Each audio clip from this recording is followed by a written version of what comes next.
First Chronicles 19. Sometime later, King Nahash of the Ammonites died, and his son became king in his place. Then David said, I'll show kindness to Hanun, son of Nahash, because his father showed kindness to me. So David sent messengers to console him concerning his father. However, when David's emissaries arrived in the land of the Ammonites to console him, the Ammonite leaders said to Hanun, just because David has sent men with condolences for you, do you really believe he's showing respect for your father? Instead, haven't his emissaries come in order to scout out, overthrow, and spy on the land? So Hanun took David's emissaries, shaved them, cut their clothes in half at the hips, and sent them away. It was reported to David about his men, so he sent messengers to meet them. Since the men were deeply humiliated, the king said, stay in Jericho until your beards grow back, then return. When the Ammonites realized they had made themselves repulsive to David, Hanun and the Ammonites sent 38 tons of silver to hire chariots and horsemen from Aram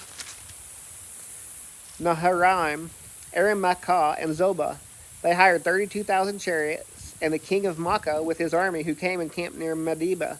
The Ammonites also came together from their cities for the battle. David heard about this and sent Joab and all the elite troops. The Ammonites marched out and lined up in battle formation at the entrance of the city, while the kings who had come were in the field by themselves. When Joab saw that there was a battle line in front of him and another behind him, he chose some of Israel's finest young men and lined up in formation to engage the Arameans. He placed the rest of the forces under the command of his brother Abishai. They lined up in formation to engage the Ammonites.